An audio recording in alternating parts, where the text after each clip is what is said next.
En Côte d'Ivoire, l'agriculture reste un pilier de l'économie et une source majeure d'emplois. Mais les producteurs font encore face à plusieurs obstacles, notamment l'accès difficile aux informations, le manque d'innovation adaptée et les effets du changement climatique. Pour inverser la tendance, les acteurs du secteur misent sur le numérique. Il s'agit de faire du digital un outil accessible au service d'une agriculture plus moderne et plus inclusive. Applications mobiles, plateformes d'information et outils d'aide à la décision. Les innovations numériques gagnent du terrain dans l'agriculture africaine. Ça a été bénéfique pour nous. La formation a été très bénéfique pour nous parce que ça nous a permis de gagner d'abord en temps et en efficacité et en rendement, surtout dans nos différentes cultures. Déjà, on nous a montré quand tu as une plante qui est malade. Avant, on était obligé de courir après l'ANADER, le ministère de l'Agriculture, en tout cas de chercher des gens qui sont outillés. Mais aujourd'hui, avec des applications, on peut détecter les maladies, voir quelles maladies d'abord, et puis nous permettre quels sont les produits à utiliser pour que les plantes soient en bonne santé.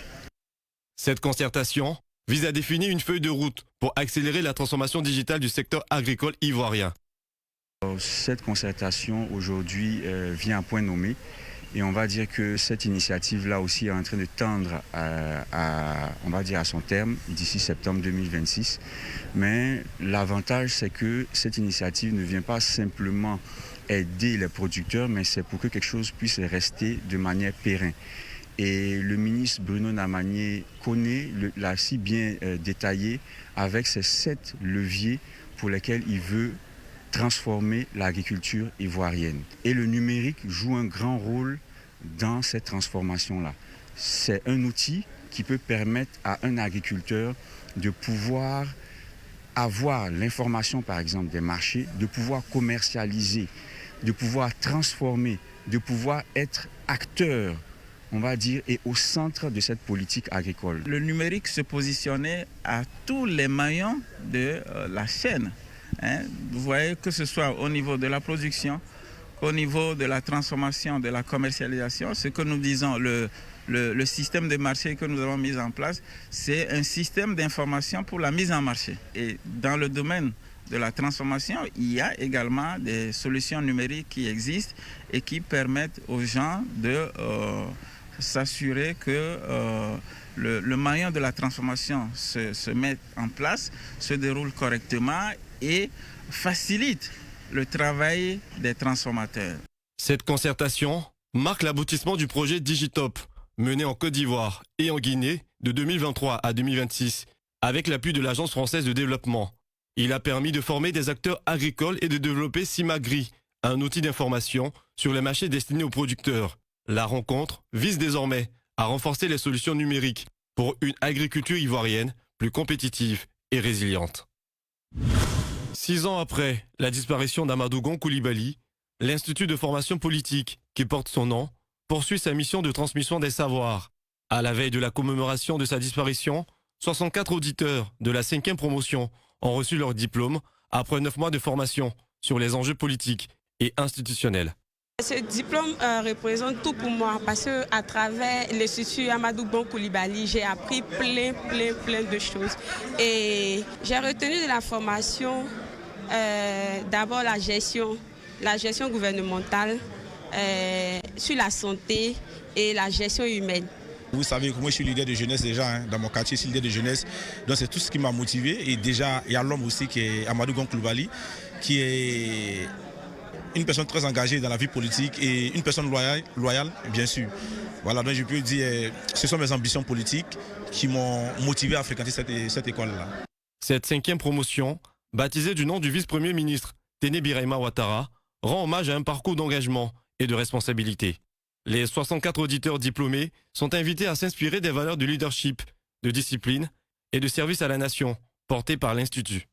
Votre graduation marque l'aboutissement d'un parcours exigeant, mais surtout le début d'une responsabilité. Vous devenez désormais les ambassadeurs de l'Institut de formation Amadou Gon Coulibaly, partout où vous serez appelés à servir, faites vivre les valeurs qui vous ont été transmises, à savoir le sens de l'État, la compétence, la discipline, la loyauté et le respect de l'intérêt général. Créé en 2021, l'Institut ambitionne de renouveler le débat public en formant des citoyens engagés et responsables. À travers ses promotions, il entend perpétuer l'héritage d'un homme attaché au dialogue, à la formation et à l'engagement citoyen. Le silence s'installe, les stylos s'activent et la concentration est à son comble. Près de 500 candidats, du plus jeune au septuagénaire, ont pris part à la 7e édition de la Grande Dictée.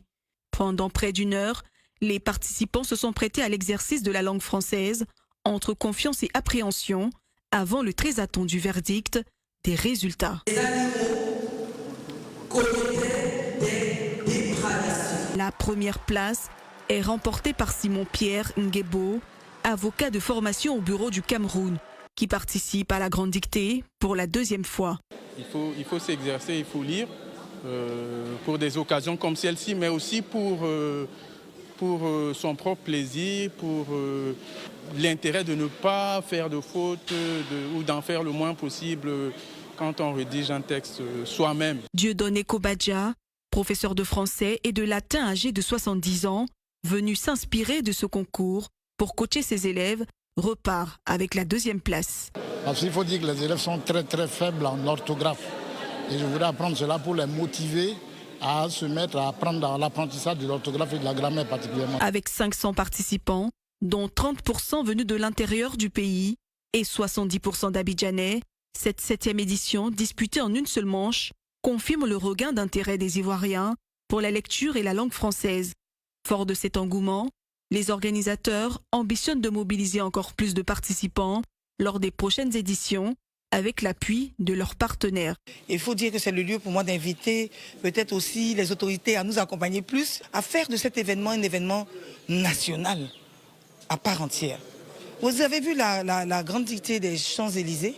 Pourquoi pas penser à une grande dictée, bloquer une artère, peut-être la place de la République avec l'accord des autorités évidemment, et puis montrer que les Ivoiriens lisent, les Ivoiriens s'intéressent aux livres et à la lecture et à la grande dictée. Aujourd'hui nous sommes à la 7e édition, cela démontre à quel point, encore une fois, l'axe éducation à travers la dictée est un élément qui compte pour nous et nous croyons pouvoir poursuivre encore ce partenariat autant que faire se peut pour les éditions à venir. C'est une occasion de se rappeler le patrimoine littéraire ivoirien et africain. En l'occurrence aujourd'hui, les candidats, les participants ont eu l'occasion de revisiter un texte clé de notre histoire littéraire ivoirienne, à savoir Clambier de Bernard Dazier. Donc évidemment, il allait de soi que Madame la ministre de la Culture et de la Francophonie, Madame Françoise Remarque, soutienne cette activité-là. Pour cette édition, les lauréats repartent avec 1 500 000 francs CFA pour le premier prix, 500 000 francs CFA pour le 2e prix et 300 000 francs CFA pour le 3e prix. Entre passion, concentration et fair play, cette compétition continue de séduire des candidats de tous horizons, avec l'ambition pour ses organisateurs de rassembler encore davantage d'adeptes lors des prochaines éditions. Dans le domaine de la santé, l'absence d'un historique médical complet peut compliquer le suivi des patients et retarder parfois la prise en charge. Face à cet enjeu, de nouvelles solutions de stockage et de gestion de données voient le jour pour centraliser les informations médicales et faciliter leur accès aux professionnels de santé. Au-delà de la santé, cette technologie ouvre également de nouvelles perspectives dans d'autres secteurs, notamment l'agriculture, en permettant de mieux exploiter les données pour améliorer les diagnostics, stimuler l'innovation locale et renforcer les performances. L'Afrique est un continent qui est en plein essor, qui est en pleine croissance. Et ça va être important de pouvoir connecter des données qui sont des fois décentralisées, qui sont sur des zones qui sont esselées en particulier. Donc c'est pour ça que nous, Gene-Recovery, si on veut pouvoir rendre la donnée utilisable, peu importe l'hôpital où elle se trouve, il faut créer une solution pour pouvoir venir connecter de manière simple ces données, pour que le parcours du patient soit vu comme un seul parcours et pas comme plusieurs parcours qui sont dissociés. Et donc aujourd'hui, moi je reviens en Côte d'Ivoire avec une solution technologique qui a été déployée en France qui fonctionne très bien, J'ai à cœur d'apporter cette solution aujourd'hui en Afrique, en Côte d'Ivoire en particulier, parce qu'elle est souveraine, venir aussi faire des transferts technologiques. Donc aujourd'hui, ce dont j'ai besoin, c'est d'avoir des partenaires qui sont soit étatiques, des investisseurs aussi, des partenaires qui sont des médecins, des hôpitaux, avec qui on pourra travailler, collaborer pour pouvoir déployer cette solution qui est souveraine, pour qu'on puisse déployer l'IA, la donnée de manière simple dans les hôpitaux pour servir du patient. La filière coton ivoirienne franchit une nouvelle étape avec l'arrivée d'équipements de pointe au centre de classement coton de Bouaké. Dans le cadre du projet RESCO, ou projet de résilience des systèmes cotonniers du nord de la Côte d'Ivoire, 2 nouvelles chaînes HVI et du matériel moderne renforcent les capacités du secteur, améliorant la qualité, la compétitivité et la résilience du coton ivoirien sur les marchés africains et internationaux. Et ce matériel de dernière génération permet de classer le coton de Côte d'Ivoire avec plus de précision et de façon instrumentale. Donc faisant de notre laboratoire l'un des plus équipés en Afrique de l'Ouest et en Afrique.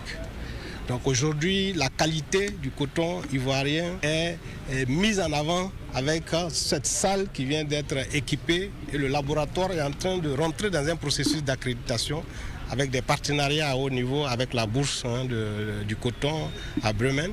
Remis par le ministre Bruno Koné en présence de l'ambassadeur de France, ces acquis financiers à hauteur de 40 millions d'euros, soit environ 26,2 milliards de francs CFA, dans le cadre d'un partenariat public-privé, renforcent la relance durable et la compétitivité de la filière coton. Pour le secteur cotonnier en particulier, où nous enregistrons une production nationale de plus de 311 000 tonnes et qui atteint désormais un taux de première transformation de 100%, l'enjeu est de créer les conditions d'une intégration industrielle plus poussée afin de créer davantage d'emplois, de renforcer nos capacités industrielles et de capter une part plus importante des profits générés tout au long de la chaîne de valeur. Telle est en effet la vision portée avec constance par le président de la République, son Excellence M. Alassane Ouattara, qui a toujours placé l'agriculture et plus particulièrement le secteur agro-industriel au cœur de la transformation économique et sociale de notre pays. Ces équipements ne sont pas seulement des outils techniques, ils sont aussi un levier de confiance, de transparence et de création de valeur pour l'ensemble de la filière. À travers RESCO et bientôt RESCO 2, la France souhaite continuer à accompagner la Côte d'Ivoire dans l'émergence d'une filière coton plus résiliente, plus durable, plus inclusive et davantage tournée vers la création de valeurs locales. Après 4 ans d'action, le projet de résilience des systèmes cotonniers du nord de la Côte d'Ivoire a consolidé la résilience de la filière coton. À son terme, l'Intercoton appelle à une deuxième phase pour maintenir les investissements dans un secteur produisant entre 250 000 et 350 000 tonnes par an. Le compte à rebours est lancé. Du 15 au 18 juillet prochain, l'Olympique de Marseille posera ses valises en Côte d'Ivoire dans le cadre de son Summer Tour 2026, en partenariat avec Sublime Côte d'Ivoire. Une délégation de 80 personnes participera à des visites touristiques, des actions sociales, la découverte d'une chocolaterie, un entraînement ouvert au public et un match de gala face à Yamoussoukro FC au stade Félix Houphouët-Boigny. Un moment d'échange avec les supporters et une séance d'entraînement ouverte au public complète ce dispositif. Ils viennent pour répondre à un axe essentiel et important du partenariat que nous avons signé avec l'Olympique de Marseille, c'est-à-dire le rassemblement du club et de l'équipe en terre ivoirienne. En plus de cela, cela permettrait à la Côte d'Ivoire de s'ouvrir davantage, en plus de ce que nous avions eu déjà à travers la CAN, de s'ouvrir davantage, de s'exposer qualitativement au reste du monde. Durant ces 4 jours, disons du 15 au 18 juillet prochain, nous allons ouvrir nos bras d'hospitalité à tout cet ensemble de joueurs. Ce séjour confirme l'ambition de l'OM et de Sublime Côte d'Ivoire de faire du sport un moteur du tourisme. 3 ans après le lancement du partenariat, le bilan est jugé satisfaisant par les autorités ivoiriennes. Nous avons enregistré un accroissement d'environ 20% des touristes en provenance de la France. En plus de cela, nos statistiques plus affinées ont démontré que la région PACA, comme je l'ai dit tantôt, Provence-Alpes-Côte d'Azur, a eu un accroissement de ses touristes de 25%. Au-delà du sport, cette visite renforce les liens entre l'OM et la Côte d'Ivoire. Un partenariat appelé à créer de la valeur pour le tourisme et le football porté par une histoire commune avec des légendes ivoiriennes comme Didier Drogba et Basile Boli.